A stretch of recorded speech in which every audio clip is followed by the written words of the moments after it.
Hey, Jose. Guess what? Madison asked, her head poking through the crack in the door to Destiny's room. Whenever you say that, you're always about to do something bad to me, I responded nervously. Aw, come on. Not always. 85, 90% of the time tops. Just guess. Madison, can this maybe wait until I'm not standing here in my boxes?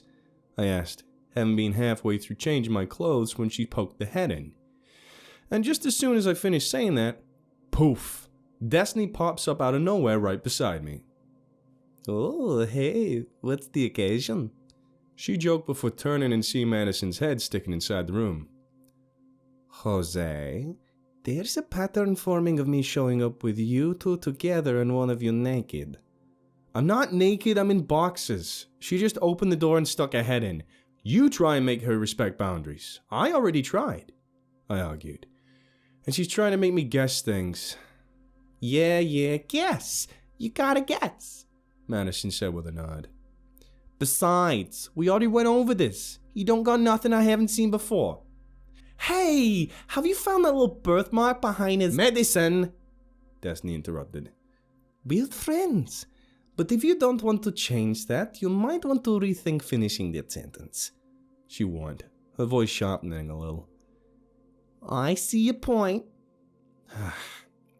Anyway, Jose, you know how your bike got broke like a wishbone? Well, I went and found you a new one, she said as she opened the bedroom door the rest of the way. You went and got me a new bike? I asked in disbelief. Yeah, I figured I could repay you for letting me crash at your place and all. Least I could do, she said, seemingly trying to hold back a grin. A track bike? Well, of course. What else kind of bike would it be? She told me as she finally wheeled it into the room to reveal the solid white frame and the thin black letters on the top tube that spelled Madison. I already put the parts from your bike on it, so it's good to go, she chirped as she read the letters. Oh yeah, don't mind that. Is that a Schwinn Madison? I asked as she rolled it over to me. Yep, sure is, she answered cheerfully as she rocked on her heels. Like I said, don't mind the stuff on the side, she repeated before she spun and almost skipped out into the hallway. I waited until I was sure she was out of sight and earshot before I dropped to my knees beside the bike and put my fists up against my head. When Destiny noticed, she walked over and put a hand on my shoulder to comfort me, until she heard me giggling. Jose, what is it? She asked, a little confused. Once I got it together, I finally stood back up and answered. This is a pretty collectible bike, I told her, pointing at the small black letters. She got this to screw with me because she thinks the idea of me riding around a bike with her name on is hilarious. But these are hard to find these days. So, she just accidentally bought you a rare bike as a joke? She finished for me. Yep. Just didn't want to clue her in on it before she left. Lucky you, Destiny said as she flopped down onto her bed. Now, tell me about this birthmark. Go here and tell him I sent you, Abigail instructed as we stood on the asphalt near the jet. It felt strange. I mean, after all the ridiculous garbage that's been handed to me, that was the first time I actually had the thought that it felt like a scene from a movie or something. Me seeing Abigail off on a clandestine journey to Transylvania in the middle of the night, getting ready to track down an ancient war goddess. There was an air to the situation that just stands out in my mind.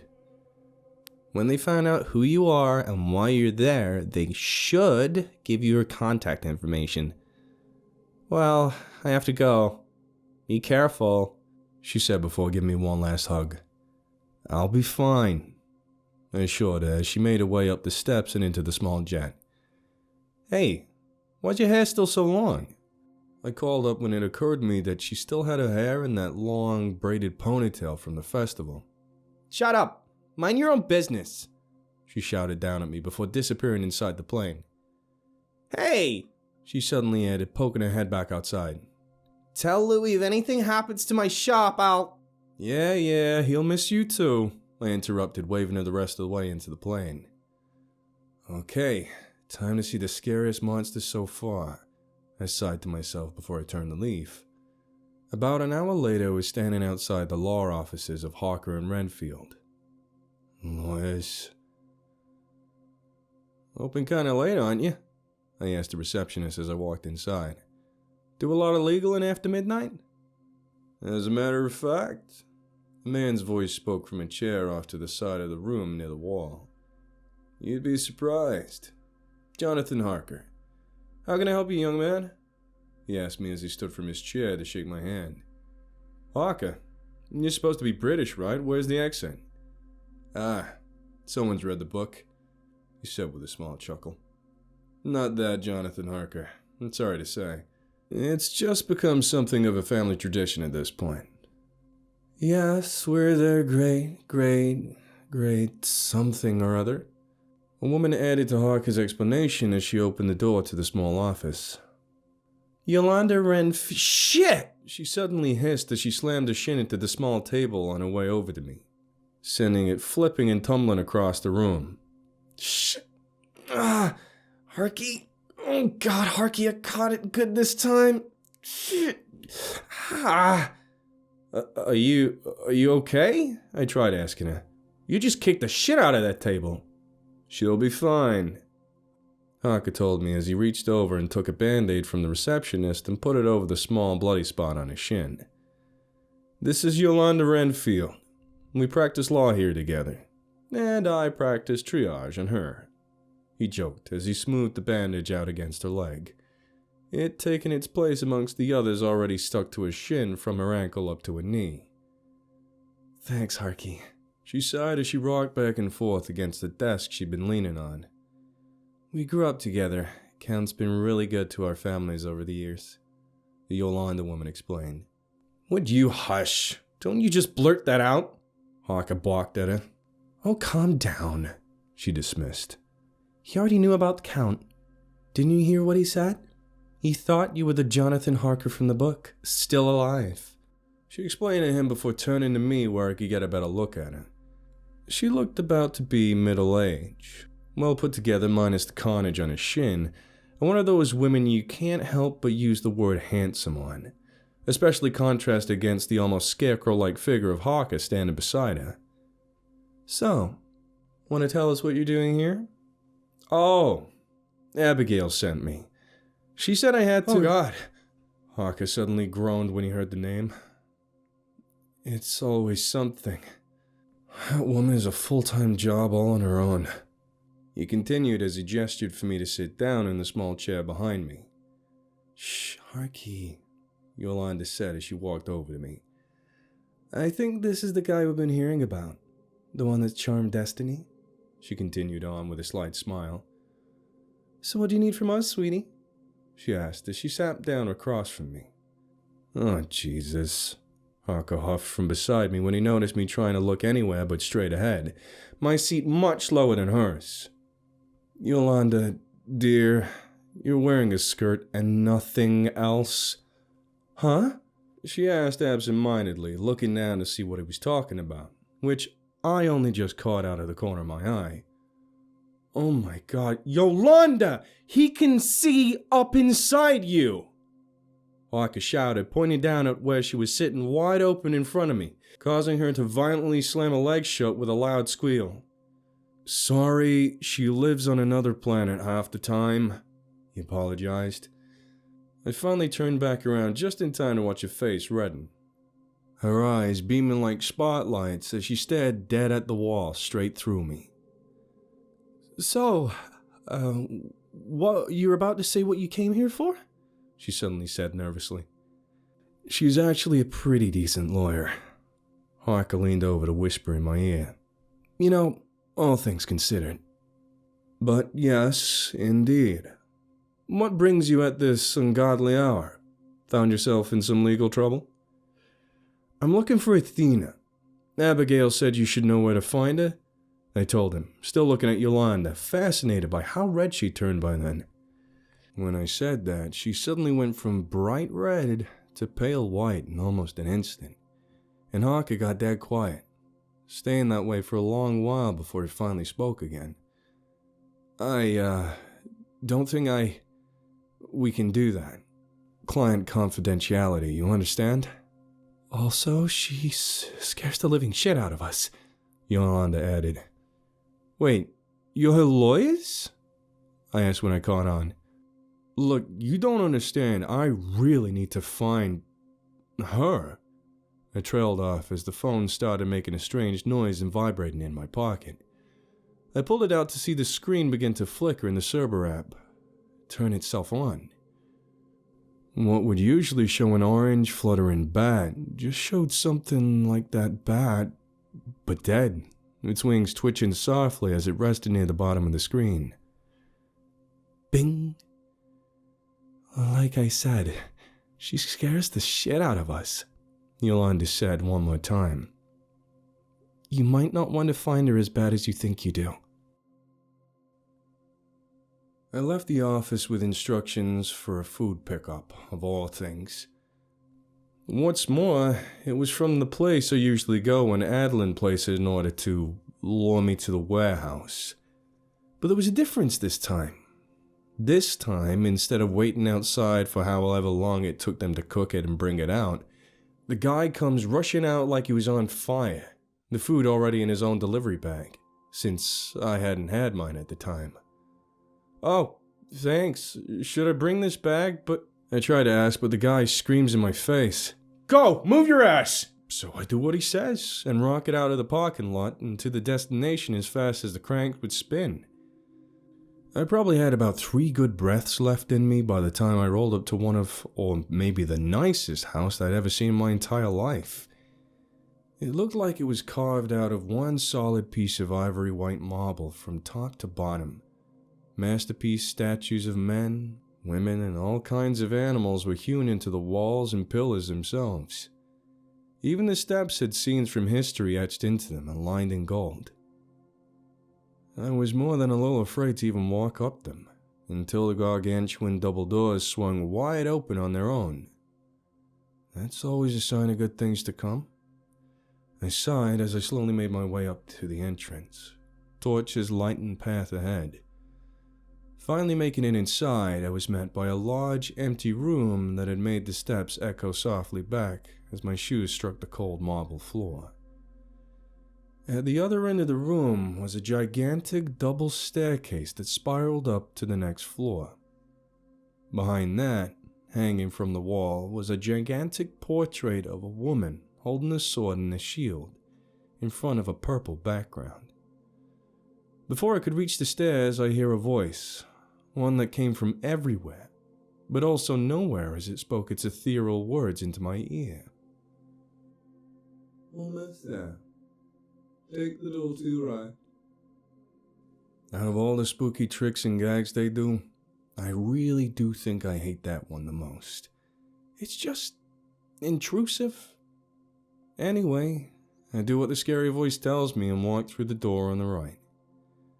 Well, this seems familiar, I thought to myself as I saw the table that stretched far back to the other end of the room, a woman sitting at the other end, her head resting against her hand as she waited. Okay, let's try not to fuck this up, I sighed before she spoke. Here, she said, pointing to the place on the table beside her. Before it gets cold, if you would. Before I do, promise you won't kill me or anything?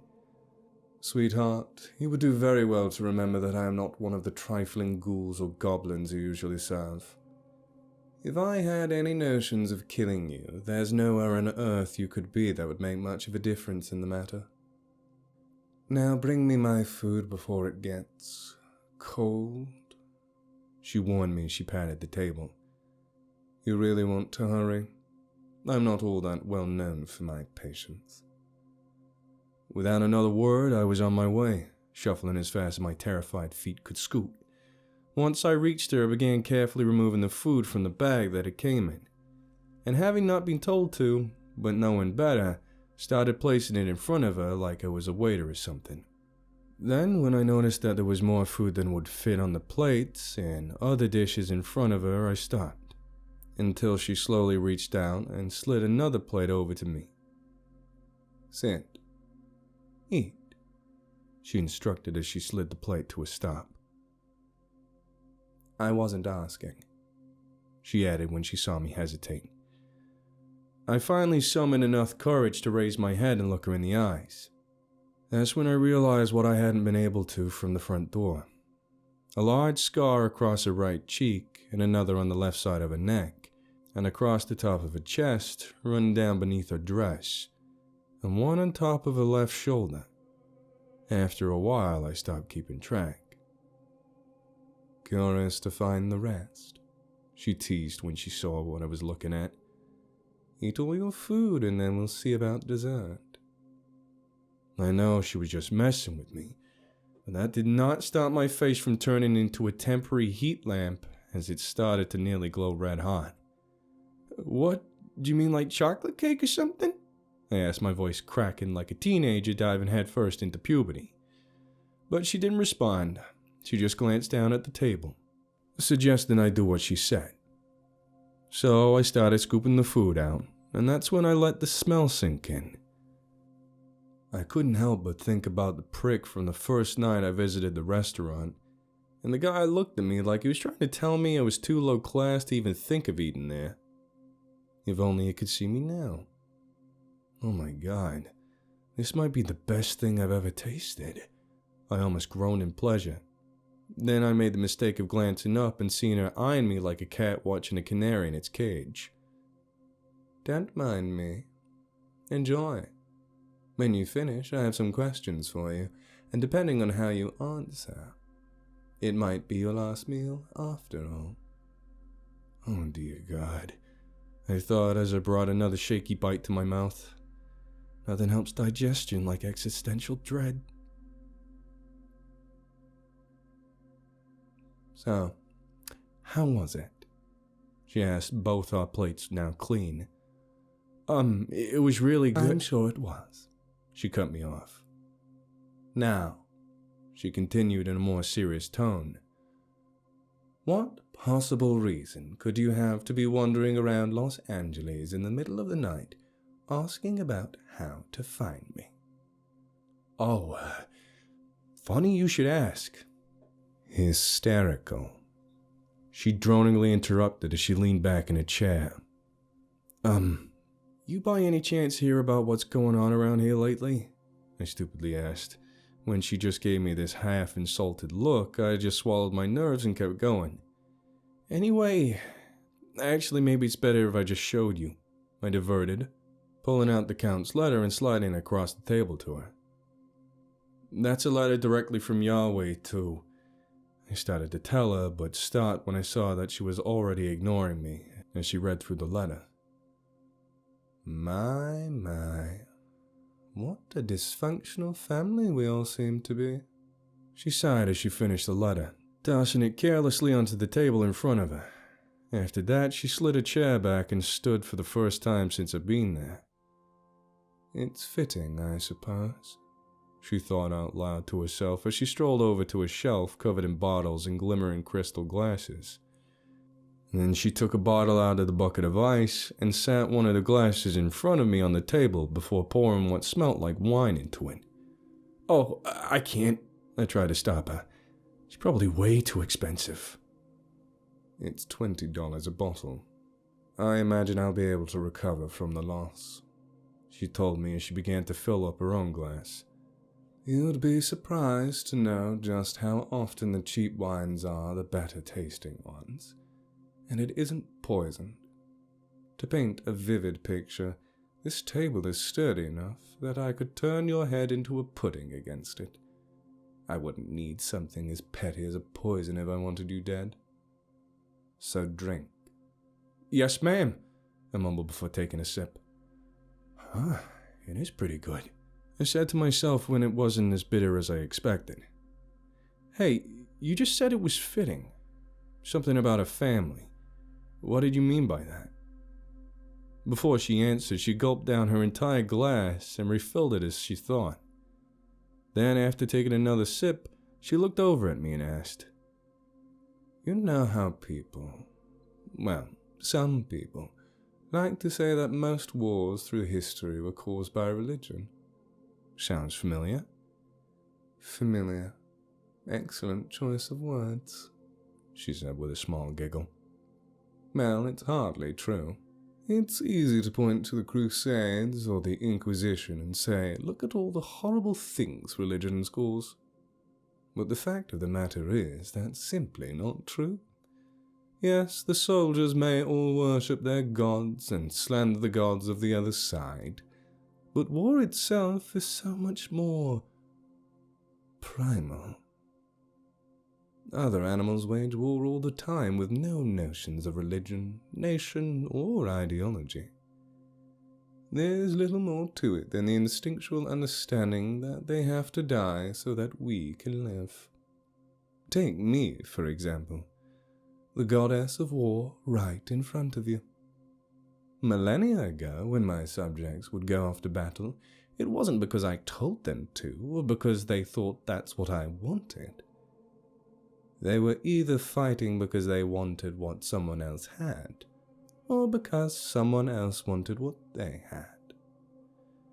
And then they come pray to me, their goddess of war, to bless them in battle and help them win. What I wanted never factored into it, you see. But there's one thing that has power to move people to violence faster than riches or religion ever could. And that's family. Think of all the greatest stories. The ones really worth telling. Most of the time, family is at the heart of them. Both the ones we're born with and the ones we choose. And as I look at current events as they unfold, I think this is shaping up to be a story worth telling. Because this is certainly a story about families. Oh, well now you put it that way, I feel kind of bad about what I came to ask you. You want me to deal with my daughter because her father won't raise a hand to put her in her place like he should? And the answer is yes, I'll do it. Yeah. Huh? I can't have my spawn running amok, especially around here, causing trouble and making me look like I can't handle my own child's tantrums, she explained before downing the rest of her wine. But, and as much as I hate to say it, I suspect I will need some help, since, for whatever reason, I seem to have some difficulty keeping track of her. So I need you to be able to get her out in the open at a known place and time. That way, I can get to her, corner her, so to speak. Yeah, that sounds doable. You want her to jump out of a birthday cake too? I'm so sorry, I really can't help myself sometimes. I think I have a problem. You've got spirit. I like that. You know, here recently I found myself short of a vessel. Seems like you might be more reliable than that double-dealing underachiever. How about it? She asked as she leaned over to me.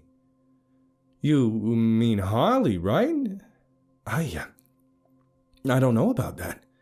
I tried that once, with Fudo and felt like I was about to die. Oh, come on. If Harley can do it, then you can too. It's easy. She teased from a chair.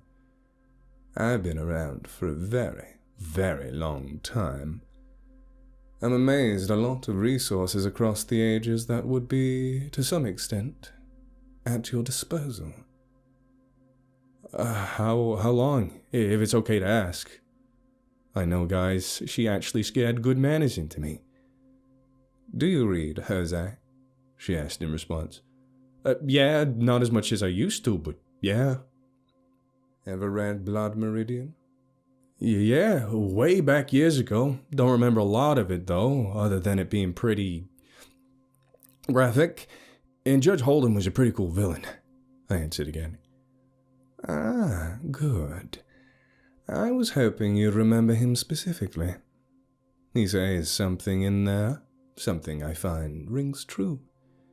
He says, war endures. As well ask men what they think of stone. War was always here, Before man was, war waited for him. The ultimate trade awaiting its ultimate practitioner. I wasn't always Athena, you know.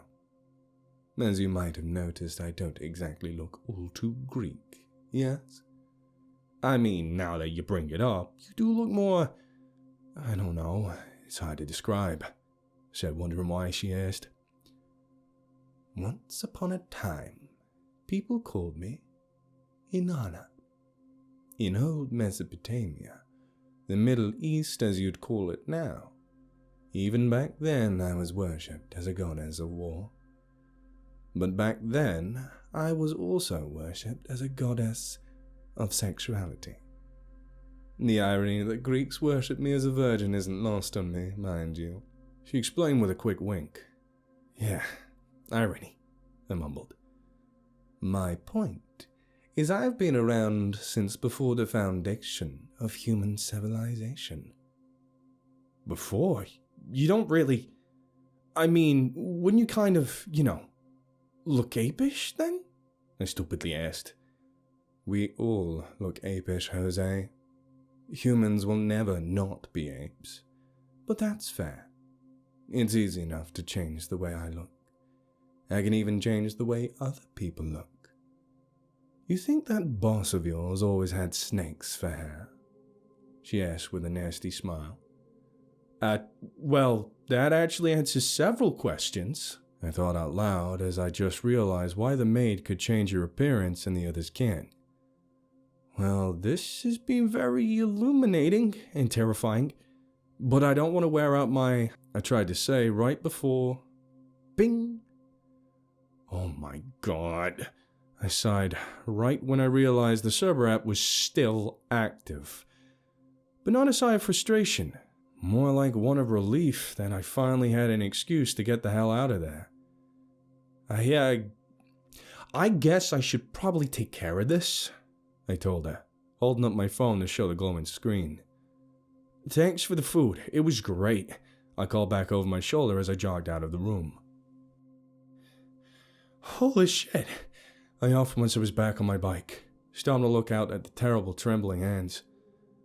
I think I prefer the snake lady, I thought to myself as I exhaled deeply to calm my nerves.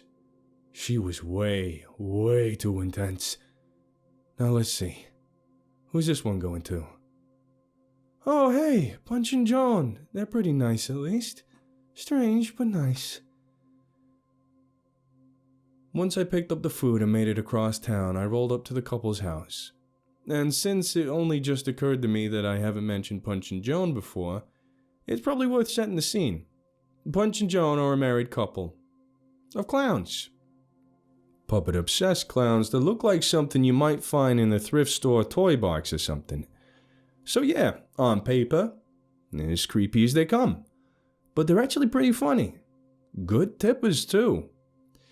As I stop, I see the home that looks exactly like you'd expect the house they live in to look. An unsettling mix of cheerful and terrifying that never fails to give me the creeps. I swing my leg over my bike and prop it up on the tree I usually rested against, and walk up to the front door and knock. But before I can even touch the door, it opens. Jose! Punch exclaims in an almost kazoo-like Italian voice when he comes into view. You're finally here! Finally, it hasn't been that long. I thought I got here faster than usual, actually, I said, a little confused by the statement. Ah, well, we just get so excited to see you, he answered, his hands clapping rapidly as he spoke. Come in. You can sit down the food on the table, he added, motioning me inside. Yeah, all right. Hey, Punch, you okay? I asked as I walked by. About the time I heard the door close behind me was when I caught sight of Jones sitting on the couch across the room, and the two men in solid white either side of her. Sorry, Jose, but they said they let us go if we kept ordering stuff until you delivered it. Punch apologized as Jones shook in his seat. Nah, I get it. I don't blame you guys. I sighed as one of the angels stood up and started walking my way. That's what he meant by finally, he explained, stopping a few feet from me. There's some of us that aren't too happy that little stunt you pulled at the mansion made us look bad. Not being able to keep a little delivery boy shit locked up. So, bad news. We're gonna have to kill you to set the record straight. I don't think your Kentucky Fried High and Mighty boss would be too happy about that, all things considered, I argued as I tried to ease my way back towards the door. And that's when I heard the floorboards on the front porch creak. You got a friend out there? The guy asked, looking over my shoulder at the front door. I was gonna ask you the same thing. Hey, get off your ass and see who's fucking around out there, he says to the one sitting on the couch. Psh, I'm not getting up to chase a raccoon off the porch. You go, I'll watch the delivery boy. Make me tell you again. Ugh, fine. The guy on the couch complains as he stands up and stomps his way over to the door and snatches it open, walks out onto it. See? There's nothing out here. Got me out here looking for wild... He tried to say, but couldn't finish as the wooden planks he was standing on splintered to pieces, exploding out in all directions as he fell feet first through the floor and out of sight. Hey, what the hell just happened out there? The guy asked from beside me, trying to crane his neck to see into the man-sized hole. But before he could get an answer, agonized screams began to erupt from just out of sight. Close the door! Close the door! He shouted before shoving me forward. I got there just in time to see the man try to pull his body out of the jagged pit before being snatched back down into the darkness, where the sounds of snapping bones and tearing flesh could just be heard over his screams. The second the latch caught, I turned the lock and ran back to the center of the room, looking for something to duck behind. What was that? I asked shakily over the muffled cries of pain from outside as the other guy took off past me and ran up the staircase to escape that way. Shh! I'm thinking! You, Chuckles! He shouted, pointing at Punch. This circus tent have a back door? Punch just shook his head for a few seconds before trying to creep over next to Joan. While he was doing that, I was making my way over to the stairs in the hopes of maybe diving out a window, whilst Tidy Whitey was getting mauled to death. But before I could, I put my foot on the first step. I heard a crash of broken glass from upstairs and realized the screaming on the front porch had stopped. I couldn't make myself move an inch as I held my breath to try and hear what was going on upstairs. Listening closely, I could tell what the guy was saying. He was pleading, begging for his life. I couldn't make out the exact words in detail, but it didn't matter. Whatever he said didn't work. The next thing I heard was a sudden commotion followed by the same unbearable sounds of breaking, crushing, and tearing. A few seconds later, a thick stream of blood began to seep through the floorboards and pool on the carpet near my feet. Fucking great, it's in the house! The guy shouted before he tried to make a run for the door. As he snatched the door wide open and tried to escape, he ran headfirst into a bloody mass of shredded meat and once white cloth that was left hanging in the way. What the fuck? He shrieked as he stumbled backwards into the house, now soaked in sticky red. Be not afraid. That's supposed to be your line, right? A voice asked from behind me. My head snapped around to where Joan was on the couch to see another person sitting next to her, also covered in blood. Athena? What brings you here? Just 1 second, Jose. She interrupted me. I need to have a quick word with our friend here, she told me as she stood up from the couch. Sorry about the upholstery, and everything else. I'll pay for that, she assured Joan before strolling over to the remaining man and glaring down at him. He managed to trip over his own feet and was now sitting on the floor. Did he just say Athena? He whimpered up at her. Whatever we did, I just want to say I'm very... He didn't have a chance to finish before she reached down, picked him up off the floor, and pushed him against the wall. Time for a Bible lesson, she spoke into his ear. Since you're obviously such a fan, Genesis 2:21. What? He asked, making another whimper. I don't... Genesis 2:21. You know what that one says? She asked as she wrapped a hand around his neck. Of course not. Always quantity over quality with him. It's the story of the creation of Eve. Remember that one? You know, some people think that men are all missing a single rib. That's not true, of course. In fact, some men even have extra ribs here and there. We call them supernumerary ribs. Anyway, it goes something like, God caused a deep sleep to fall upon Adam, and he slept. She recited as she took her other hand and jammed it into his side, causing him to groan pitifully, air barely able to make it out of his lungs as blood began to trickle from his mouth. And he took one of his ribs, she continued before tearing her hand free, now holding a thin bone she removed from his body. Please stop, he wheezed desperately as her hand tightened around his neck. Oh, sorry. No can do. I need the whole rib. Otherwise, it might not work, you know? She told him with an upsettingly cheery tone before stabbing into his side one more time and ripping another rib free with a loud snap. Oh, that's the one. She cheered as she looked over it. Then I watched in horror as she took her hand away from his neck and wrapped the fingers over his face and began to squeeze, slowly. He screamed and thrashed and fought, trying to break loose from her grip as the tips of her fingers began to disappear inside the bloody craters in the sides of his head. He'd given up begging for raw, unstrained bellow and howls of agony. By the time the screaming stopped, she was holding a handful of what was left of his face. His body crumpled on the floor at her feet. I dropped to the couch beside Punch and Joan as the crushed bone and mashed flesh fell from her hand to the carpet with a wet slap. And then she turned to face me. Oh, right. I forgot to give you my number before you left. Wouldn't be much help without it, would I? She asked as she passed me a blood-stained piece of paper with a number scrawled across it. How silly of me.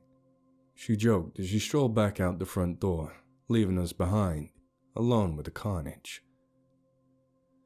I could hear Joan weeping softly as Punch lowered himself to sit beside me on the couch. You have a few specks of blood on your face. Handkerchief? He asked as he offered me a small cloth to take. Thanks. I sighed, staring absently into the distance as I reached out and took the hanky, giving it a pull, and another pull, and another, each tug producing another different colored piece of cloth tied to another. Dude, seriously? Sorry, habit. He apologized, producing a comically large pair of scissors and snipping the rope of handkerchiefs. I have some people I can call to take care of this.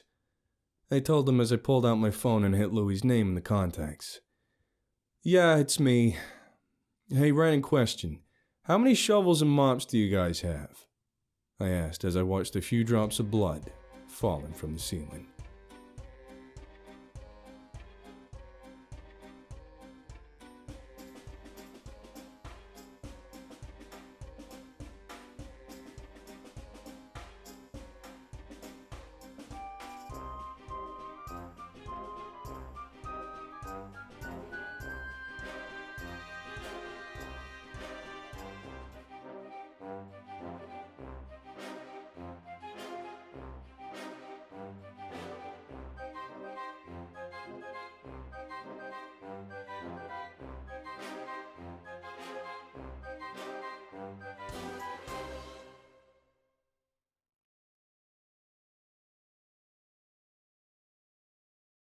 Help support the author on Patreon. Link in the description below.